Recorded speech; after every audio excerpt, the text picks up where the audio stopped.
Hey guys, welcome to my channel. आज हम पढ़ेंगे हेजिंग।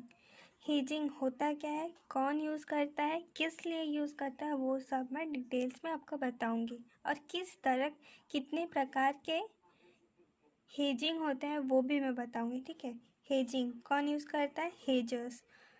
हेजर्स की डिटेल्स मैं पहले वीडियो में बता चुकी हूँ। अगर आपने नहीं देखा है तो डिस्क्रिप्शन बॉक्स में मैं लिंक डाल दूँगी, जाके देख लेना।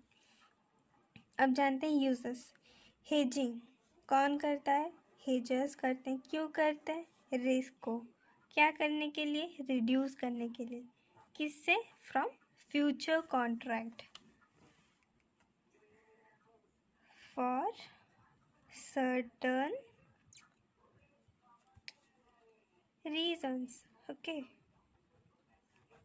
फॉर की कोई भी रीज़न हो सकता है जिसके वजह से रिस्क तो कभी भी आ सकता है, वो अनसर्टन होता है, किसी को भी पता नहीं होता है। तो इसीलिए हेजर्स हेजिंग प्रोसेस यूज़ करते हैं to reduce the risk from their future contract. Okay,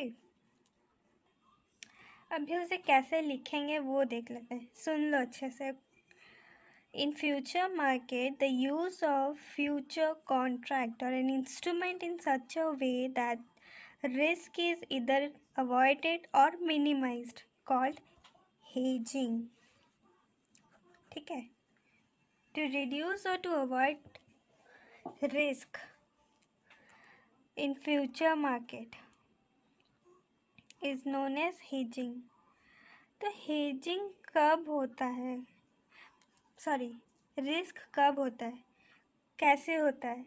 expected future losses. Expected future losses मतलब फ्यूचर में कभी भी हो सकते हैं, किसी भी वजह से हो सकता है। जैसे कि फ्लक्चुएशन हो गया प्राइसेस में, ठीक है, फ्लक्चुएशन हुआ। फिर क्या हो सकता है, फॉरेन एक्सचेंज। फॉरेन एक्सचेंज घट भी सकता है, बढ़ भी सकता है। उसके बाद इंटरेस्ट रेट, ठीक है, वो बढ़ भी सकता है, घट भी सकता है। बढ़ गया तो प्रॉफिट, घट गया मतलब लॉस, मतलब हमें रिस्क बियर करना होगा। ठीक है, अब ये आता है according to HOLL book working. वो बहुत तरीके से बताए हेजिंग को लेके, हेजिंग को लेके। जैसे कि नंबर 1 में कैरी चार्जेस और कैरी कॉस्ट। कैरी कॉस्ट भी मैं पहले वीडियो में बहुत अच्छे से समझाई हूँ, उसका भी लिंक मैं डिस्क्रिप्शन में दे दूँगी, वहाँ से समझ लेना, बेटर वे में समझ में आएगा। तो टाइम वेस्ट ना करते हुए नेक्स्ट में जाते हैं, ऑपरेशनल। ओके, ऑपरेशनल हेजिंग होता क्या है, इसमें क्या होता है, फार्म्स ऑपरेशनल डिसीजन। ठीक है, ऑपरेशनल डिसीजन रिगार्डिंग और रिलेटेड टू कुछ भी हो सकता है, जैसे कि marketing, production, sourcing, treasury, okay, etcetera, कुछ भी हो सकता है। That are the best suit to managing the exchange rate exposure on the firm's competitive position across market. Okay, I hope you understood. Third में आता है सिलेक्शन। सिलेक्शन और discretionary, इसमें क्या होता है, एक पूरा पार्ट है, ठीक है, एक पार्ट को तुम रिस्क से बचाना चाहते हो, उसका रिस्क को रिड्यूस करना चाहते हो, ठीक है। तो ये पूरा पोर्टफोलियो है, ये पूरा पोर्टफोलियो, ठीक है। यहाँ से एक पार्ट तुम बचाना चाहते हो, तो तुम इसी पार्ट को सिलेक्ट कर दिए और इसी पार्ट को प्रोटेक्ट करने के लिए तुम हेजिंग यूज़ करोगे, पर पूरा पोर्टफोलियो को तुम बचा नहीं सकते। बस किस एक पोर्टफोलियो का एक पार्ट को तुम बचा सकते हो, उसे कहते हैं सिलेक्शन हेजिंग, ठीक है। मतलब कोई एक पार्ट को सिलेक्ट करो और उसे रिस्क से प्रोटेक्ट करो, तो वो होता है सिलेक्शन। फोर्थ में आता है एंटीसिपेटरी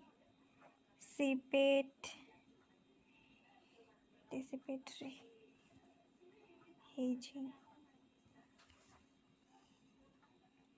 एंटीसिपेटरी हेजिंग क्या होता है? It describes a future position taken in advance of a future buy और अ सेल ट्रांजैक्शन। इसका मतलब क्या होता है? एक फ्यूचर में हम जो भी पोजीशन लेंगे, मतलब बाय या सेल करने के लिए एडवांस में हम कुछ डिसीजंस लेते हैं, तो उस डिसीजंस को प्रोटेक्ट करने के लिए हम करते हैं एंटीसिपेटरी हेजिंग, ओके। तो सिक्योरिटी मार्केट में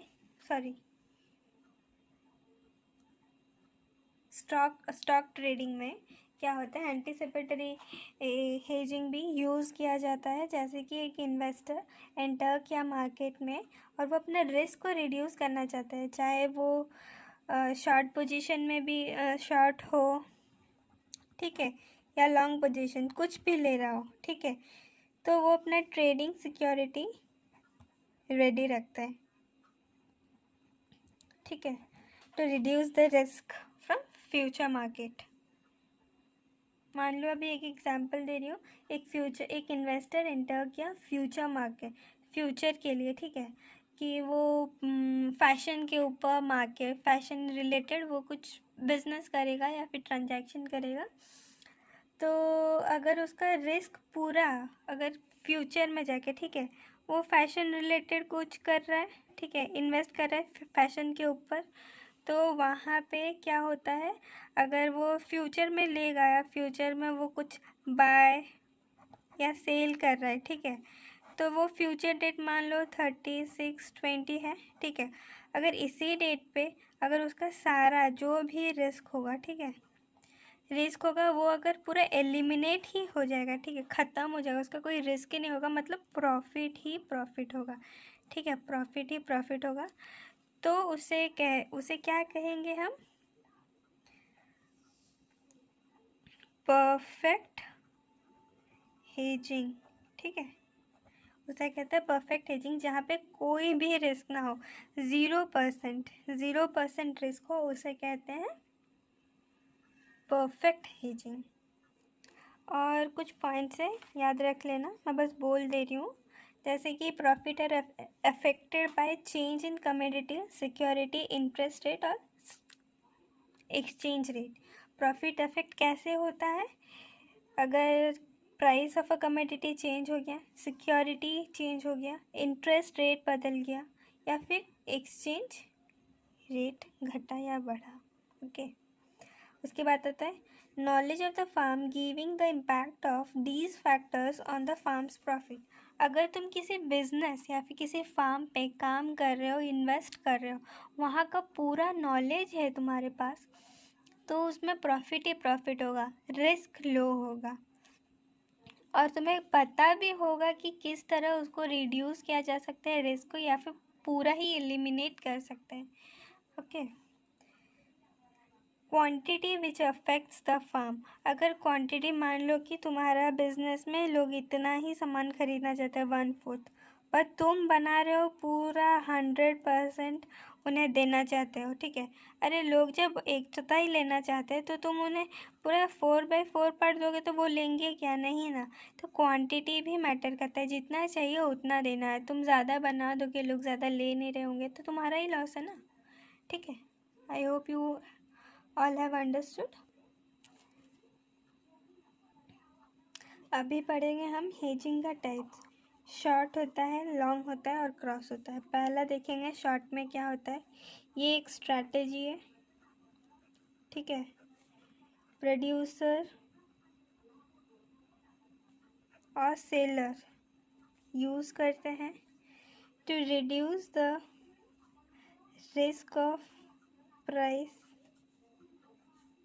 ऑफ अ कमोडिटी। ओके, अभी आता है लॉन्ग में।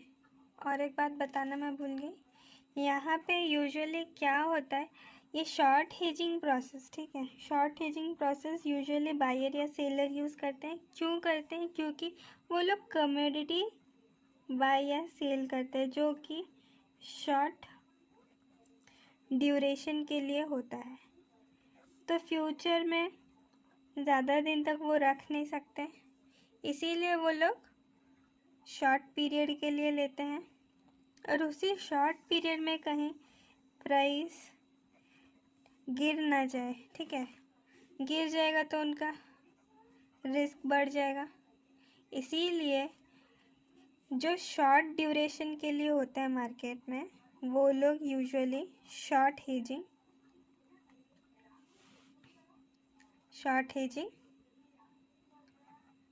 यूज़ करते हैं, ठीक है। लॉन्ग हेजिंग में क्या होता है, हेजर्स जो लोग लॉन्गर पीरियड के लिए रहेंगे मार्केट में, ठीक है, वो लोग लॉन्ग हेजिंग यूज़ करते हैं। और वही लोग के लिए अप्रोप्रिएट है जो लोग परचेज या सेल करने वाले हैं फ्यूचर में। वो लोग को पता है, वो लोग श्योर है कि हाँ मुझे ये ख़रीदना है या बेचना है। तो फ्यूचर में जबकि वो लोग लॉन्ग ड्यूरेशन के लिए सस्टेन करेंगे मार्केट में, प्राइस का तो कोई भरोसा नहीं है, कभी घट सकता है कभी बढ़ भी सकता है। इसीलिए कहीं घट ना जाए, रिस्क बढ़ ना जाए, इसीलिए वो लोग लॉन्ग हेजिंग कर लेते हैं ताकि वो लोग रिस्क से बच सकते हैं, ठीक है, रिस्क को बच सकते हैं। लॉन्ग हेजिंग का मतलब ये नहीं है कि प्रॉफिट गेन करना, ठीक है। बस लॉन्ग हेजिंग वो लोग इसलिए करते हैं ताकि वो लोग फ्यूचर में जो भी परचेज या सेल करेंगे उसका प्राइस लॉक कर देंगे। वो लोग लॉक करके रखना चाहते हैं। मतलब अगर आज का डेट में, ठीक है, आज का डेट में अगर वो लोग 20 रुपया फाइनल करते हैं तो 6 मंथ्स के बाद वो लोग 20 रुपया में ही वो सामान लेंगे। ओके, अब आता है क्रॉस। क्रॉस में क्या होता है, दो असेट जो डिफरेंट होता है, ठीक है, उनका कैरेक्टरिस्टिक्स मैच नहीं करता होगा, ठीक है। मतलब मान लो अभी future and spot price does not match, it means mismatch. Then why does it happens, why does it mismatches? As हमें पता है कि हम प्रेजेंट में जो प्राइस लॉक कर देते हैं वो फ्यूचर के लिए रहता है, पर कुछ केसेस में ऐसा नहीं होता, मिसमैच हो ही जाता है। जैसे कि मान लो आज के डेट में हम लोग क्वांटिटी मान लिए 20 केजीज लेंगे फ्यूचर में, और क्वांटिटी में घट के 18 केजी हो गया या फिर 16 केजी हो गया, तो जो लेगा उसके लिए तो लॉस है ना। उसी तरह फीचर्स, आज अगर टीवी में 5 फीचर्स है, ठीक है, कल को अगर उसका फीचर्स एक ठो काम नहीं करेगा, एक ठो फीचर काम नहीं किया, तो लॉस होगा ना। फ्यूचर में वो जो सोच के आज के डेट में फाइनल किया होगा, फ्यूचर में अगर उसे वो नहीं मिलेगा तो उसके लिए लॉस है। तो ये इसीलिए क्रॉस हेजिंग करते ताकि फ्यूचर में ऐसी कोई भी नुकसानी उन्हें झेलने ना पड़े। और फ्यूचर में क्या और और ऐसे भी हो सकता है जैसे कि मैं आज फाइनल की हूँ कि मुझे फ़ैन लेना है फ्यूचर में on the month of March. आज मैं फाइनल करके गई हूँ कि मुझे 1000 पीस का फ़ैन लेना है, और फ्यूचर में जब मैं मार्च में आऊँगा फ़ैन लेने के लिए तब उसके पास नॉट हो ही फ़ैन होगा। फ्यूचर में तो नॉट होगा, तो वो सोच के तो गया होगा ना कि हाँ मुझे मार्च में 1000 पीस चाहिए, मैं उससे जाके ले लूँगा, पर उसके पास तो नहीं होगा, तो वो क्या करेगा। ऐसे सारे प्रॉब्लम्स, क्वांटिटी, फीचर्स, क्वालिटी, ऐसे बहुत सारे रीज़न्स होते हैं जिसके वजह से इन्वेस्टर्स को प्रॉब्लम होता है। इसीलिए वो लोग क्या करते हैं, क्रॉस हेजिंग को अपना लेते हैं। ठीक है, आज के लिए इतना। Thank you so much. अगर मेरा वीडियो अच्छा लगा हो तो लाइक, शेयर और सब्सक्राइब कर देना। कोई डाउट हो तो कमेंट में